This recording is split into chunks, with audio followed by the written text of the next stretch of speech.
You ever hold a pistol in your hand and just feel it's gonna let you down? Yep. Some of these 9mm guns, they were hyped like legends, sold like hotcakes, and now they're jammed, cracked, misfiring messes that nobody wants to admit they bought. These ain't the usual suspects either. Some names on this list, you trusted them, your dealer hyped them, hell, maybe I even liked them once. But 2025 is exposing the truth.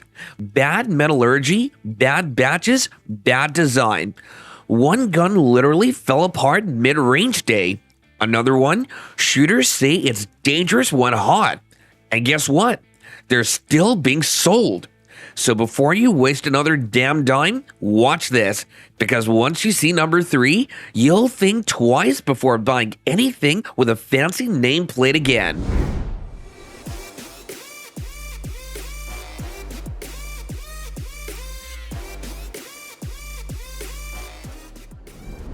Man, the FMK 9C1 Gen 2 had all the right intentions. A budget-friendly American-made 9mm with a sleek look and an aggressive marketing push. But somewhere between the promise and the performance, things just fell apart. First off, let's talk about that trigger. Stiff, gritty, and wildly inconsistent. The Gen 2 version tried to clean things up, but users still report everything from weak resets to full-on failure to fire under pressure. Then there's the frame flex. Yeah, seriously. Some shooters have complained about noticeable flexing under recoil, making follow-up shots feel mushy and off balance. That's not exactly something you want in a personal defense weapon, mind you. Even reliability tests across online torture reviews weren't kind to this one. Frequent feed ramp issues, extraction problems, and premature wear on key internals. It may sure look like a Glock clone, but it doesn't hold up like one. It might work for you, but ask yourself, should you even risk it? Now here's a weird one. A revolver chambered in 9mm. Sounds cool on paper, right? But once you start shooting the pit bull, that charm wears off real fast. You see, 9mm wasn't meant for revolvers. It's a rimless cartridge. And while Charter Arms tried to be clever with their spring-loaded extractor system to bypass the need for moon clips, it's more gimmick than glory. In the real world, that extractor gets sticky. Cases don't always eject cleanly. Sometimes they bind, sometimes they fall out unevenly, and sometimes you're just standing there slapping the thing, trying to reload like a fool at the range. Add to that the heavy trigger pull, small grip, and snappy recoil, and you've got a gun that's fighting you more than helping. Sure, it's a neat backup piece or a collector's oddity, but as a serious carry option in 2025, might be good for some, but you decide on that. Just don't say I didn't warn you. The RP9 came in loud. Remington shot at entering the polymer pistol market, but by 2025, its promise is cracking. Early reviews praised its ergonomics and 18+1 capacity, calling it pleasantly boring in reliability tests, but shooters are whispering differently now. One consistent issue? The reset. Many owners complain it's overly long, almost lethargic, making fast follow-up shots sluggish. Then there's slide wobble. The RP9's machining precision is under fire. Some report looseness in the slide/frame interface after moderate use. Also, slide lock problems. In testing, testers noted the slide sometimes wouldn't lock back cleanly on an empty mag. That's not to say it's all bad though. Some testers still praise its solid grip feel, modular backstraps, and decent trigger, with caveats of course. But in 2025, these flaws are magnified. You might find one that works fine, but depending on your standards, on your worst day, this gun might let you down. Let's get one thing clear. The DB9 is shiny and micro-compact, but that size is also part of its problem in 2025. Reports are piling up. Owners say its trigger parts break off, it struggles under plus P loads, and the recoil bites harder than the hype lets on. Some forums claim they ran through 4 DB9s, and each one had the trigger mechanism fail within 100 rounds. Others point out that the real tight slide tolerances cause reliability issues unless every part is absolutely perfect. Even with upgrades in Gen 4, improvements are incremental. The new serrations, better grip texture, plus P capabilities, those help. But many shooters say the core weaknesses remain: sharp recoil, small margin for error, and parts that demand tight tolerances. To be fair, some tests show flawless reliability with varied ammo in controlled settings, but in real carry use, DB9 survival is being doubted in 2025. So yeah, this little gun might work for some, but in your hands, on your worst day, the margin is razor thin. I used to want to like the Taurus G3C. It had that sweet price tag, decent ergonomics, and looked like a working man's gun. But I'm telling you now, this thing turned on me fast. The one I owned jammed twice on the same mag right after cleaning.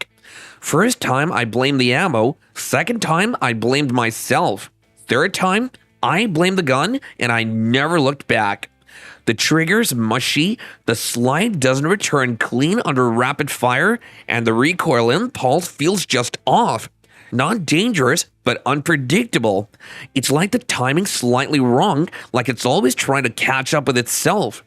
And don't let anyone tell you it's a budget Glock. That's a lie people say to feel better about buying it. This ain't a Glock, it's a gamble. You might get a solid one, or you might get the lemon I did. Either way, Taurus still hasn't earned my trust, not with this model. It might work fine for others, but that's your call to make.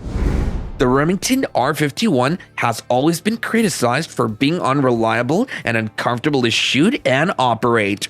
However, it deserves some credit for its compact size and aesthetic.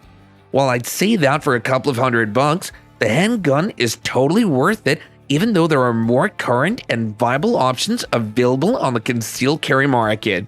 It was designed for concealed carry with features like Pedersen action, single action only mechanism, low bore access, and ambidextrous magazine release. Having specifications like the capacity to take 7+1 rounds of 9mm ammunition, the gun has a reputation for being stylish and unique, with a design that sets it apart from other pistols. But the R51 has failed in recent times, suffering from reliability issues, feeding problems, and a very difficult slide. It was a disaster from the factory. Though pretty, it's no longer supported in real time. Remington tried to salvage their reputation, but the design simply didn't work well. As a 9mm semi-automatic pistol that was developed at the beginning of World War II, the P38 was difficult to produce. It introduced technical features used today in commercial and military semi-automatic pistols, including the Beretta 92FS and its M9 subvariant.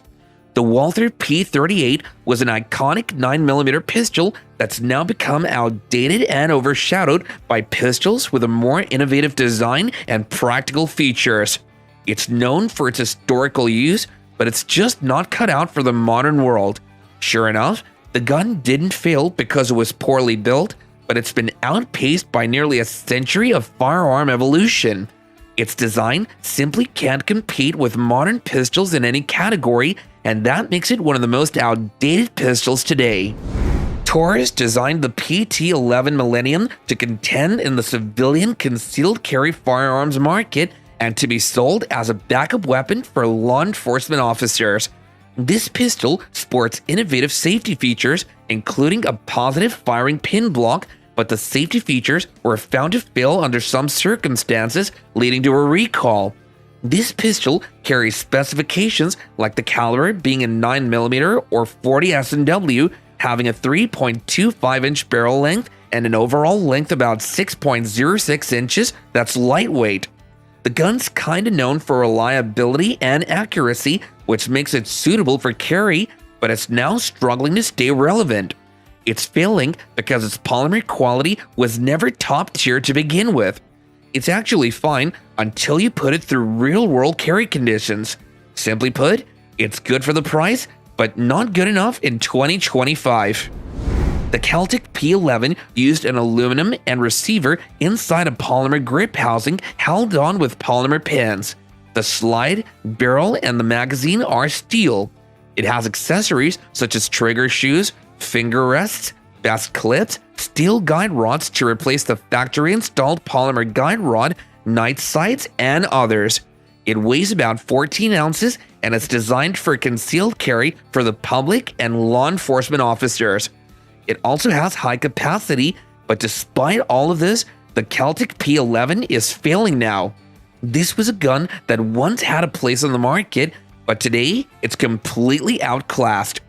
In a world where shooters expect comfort and performance even in budget pistols, negative reports keep coming in from long-term users of this handgun. Even from experience, I can tell that this was a good handgun, but that was like 15 years ago. I'd rather carry a snub-nosed revolver than this, as you can't even shoot accurately under pressure. So therefore, it's time to retire this pistol for good. Introduced in 2008's SHOT Show, the Ruger LCP Max has served its time. On paper, this pistol has everything a deep concealment pistol should possess, but recently, lots of people are constantly calling out trigger inconsistencies, failure to feed issues, and ergonomic drawback that make the gun more of a backup than a primary carry gun.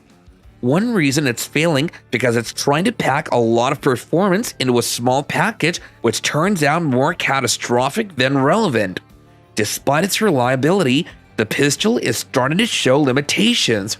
Lots of users find it unpleasant to shoot as it appears very stiff and is no longer the reliable self-defense pistol that it was.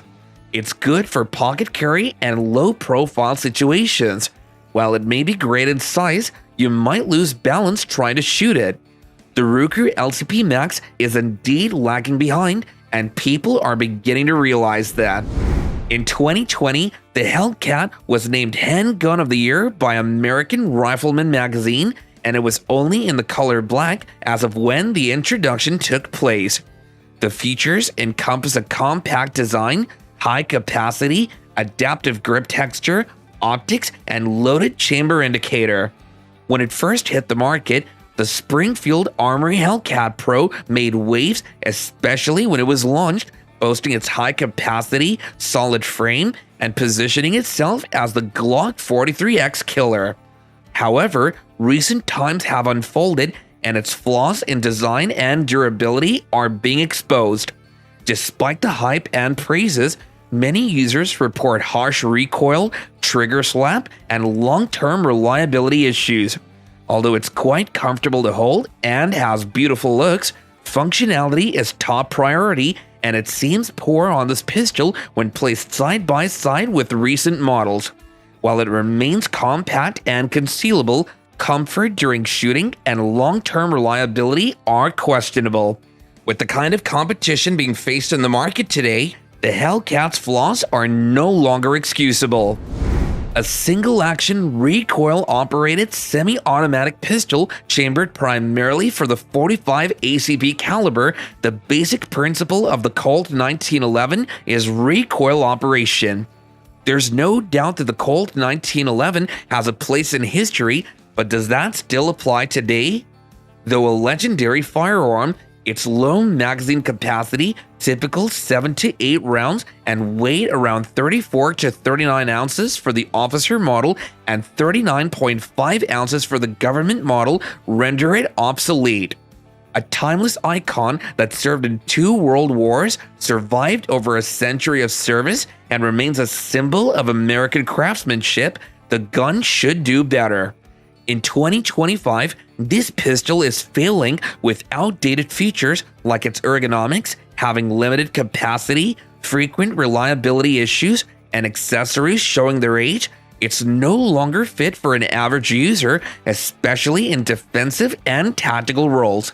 The Colt 1911 is a beautiful piece of history that holds value but fails to keep up with the times.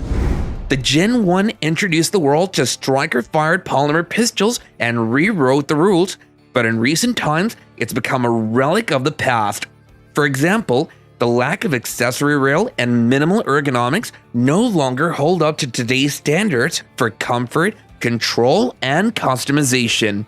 While it used to be a top-tier performer in reliability and safety tests, the Glock 17 Gen 1 just doesn't cut it anymore. The Glock 17 is a pioneering model in the Glock series, introduced in the 1980s, and sure, it's known for its reliability, durability, and innovative design. To be clear, this pistol doesn't fail because of defects or malfunctions. It fails because it hasn't evolved. The average shooter nowadays demands optic-ready slides, modular backstraps, aggressive texturing, and rails for light and lasers. With the Glock 17 Gen 1's current performance, it feels like driving a classic car with no power steering. No disrespect to the pistol, but unless you're a collector, you have no reason to run it. It's only a good reminder for how far we've come, especially being more of a museum piece. The pistol holds an undeniable legacy, no doubt, but it's lost its relevance. 6 Hours P320 is a modular semi-automatic pistol made for the US military. It's ambidextrous in handling, sporting a catch lever on both sides of the slide, user reversible magazine release, and all other operating controls are designed so they can be operated from either side. The firearm can be field stripped with no tools, depressing the trigger, an additional safety feature to prevent negligent discharge of the weapon. The SICK P320, which was hailed as the future of modular handgun design, now draws more criticism than praise in 2025. Lots of shooters are leaving the P320 behind, and this has tainted its reputation. Even with the glory it had all these years, it's a design that never should have made its way to the public. For example, it's got an inconsistent striker engagement, an awkward grip angle for some shooters, and some optics mounts don't hold zero under recoil. You might be better off with a Glock because the P320's modularity was once loved, but the confidence isn't there anymore. The SICK P320 was indeed innovative, but the innovation without solid reliability has consequence. The Walther PPQ is a semi-automatic pistol used by law enforcement, security forces, and the civilian shooting market. This pistol is a variant that has a firing mechanism that's been modified for operations in and near water. The PPQ is chambered in 9mm with a barrel length of about 4 or 5 inches depending on the model. It features 3 internal safeties: trigger safety, firing pin safety, and disconnector safety. The pistol feeds from staggered column or double-stack magazines of varying magazine capacity. The Walther PPQ was once the gold standard among striker-fired pistols and was known for its triggers, but right now in 2025, it feels outdated. There are prevalent compatibility issues with modern optics and accessories.